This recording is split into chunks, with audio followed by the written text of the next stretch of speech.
It's estimated by the National Autistic Society that 1% of the population are autistic. I would estimate that it's as high as, I'm going to be really bold because we're in a neurodiversity event. I think it could be as high as 10%.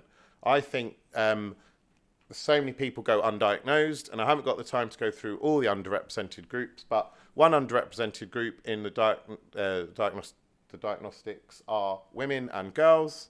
I've worked with a lot of women and girls who say that their autism manifests differently. So a lot of autistic boys that I've met over the years, and men, as they tell me about when they were young, they said at school potentially they would have such behaviours which would mean a teacher would want to look into getting support.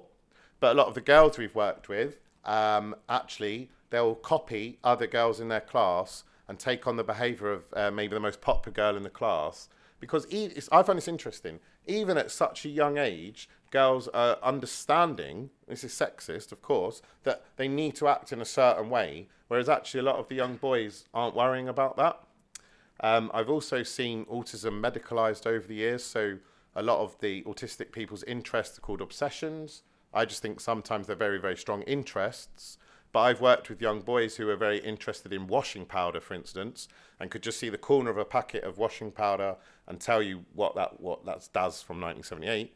But you're going to think there's something different there. But a lot of the girls I worked with have often gender stereotypically, been interested in things like horses or celebrities. And then this isn't causing people to think there's something different here because they're also masking their behaviour.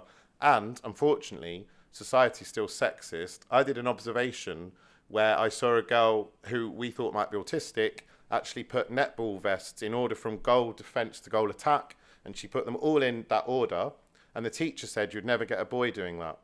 And that's why girls aren't getting diagnosed with autism, because if the boy had done that, people would have been like, he's exhibiting behaviour there that could be putting things in order and archiving. When it was the girl, it was just seeing she was tidying up. So that I could talk about this topic forever, but that is one area where I think it's much higher than 1%, but at the moment that's the sort of official stats. So guess who around autism, which is good because it's a woman after I've just said about that, which autistic person said, "It makes me different, and being different is a gift. It also makes me see things from outside the box. I don't easily fall for lies. I can see through things." She has autism and ADHD, actually. Yes. So I love the fact that Greta's autistic, and I would say she's been successful in her campaigning. She hasn't overcome her autism. She hasn't gone round the side of it. I think it's purely because she is autistic and has ADHD that she's been so successful. Someone said to me she can't be autistic. She talks in front of the UN. Well, for a lot of autistic people, potentially talking to 500 people might be easier than just having one-to-one interaction. And I absolutely love her as an example because she's very, very successful and she makes a lot of people very angry. I've seen everybody, as I need to keep reiterating, say everyone's different and things will manifest differently. But here's some things I've seen about autism, the spiky profile of ability. A lot of autistic people I've met have great problem-solving skills and a good eye for detail. But don't let that go down the road of stereotyping. So yes, a lot of autistic people have good eye for detail. That doesn't always mean all autistic people are going to be coders. Aherne, the actress, she's autistic. She was in Splash and Kill Bill, so I can get all the different generations with those two. She actually says that her eye for detail helps her in terms of how she can portray characters.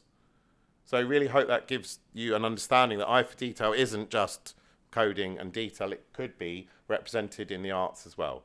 But two areas where I've seen autistic people need to have adjustments around uncertainty. So this could be around hot desking in the workplace. No one should ever have to hot desk, but autistic people, as a reasonable adjustment, should not have to hot desk. To get a diagnosis of autism, he said you have a deficit in communication, but I've only seen that neurotypical people do not clearly communicate. So I think the adjustment we need to make for autistic people is we need to clearly communicate. If we want something done, say it clearly. If we say we're going to do something, follow through on it. So I did some work with the badly named, but I think it's a good show, The Undateables on Channel 4.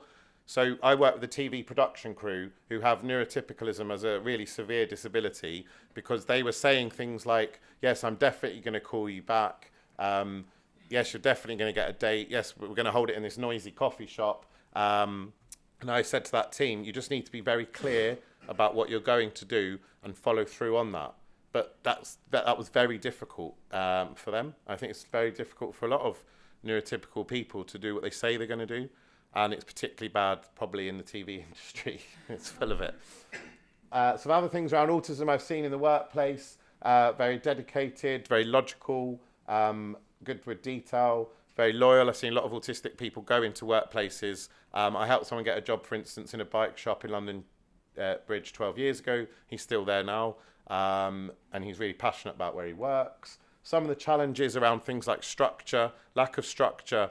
Helped an autistic person get a job once, and I said to the manager that she'll really need the structure of the day. And he was like, we don't do that here. People can just have breaks when they want. So she was having a break when she wanted, then they wanted to sack her. And I was saying, no, we just need to put that structure in place for her. And also, interestingly, unwritten rules. She would do things like ring in sick in the morning, but feel better by about 2 o'clock, like most of us do, and then turn up for work. Because it's an unwritten rule that you call in sick and you're off for the day. No one ever taught me that. I just sort of knew it somehow. So a lot of us will pick up on these, but we're autistic people. Sometimes we need to be explicit about our unwritten rules in the workplace.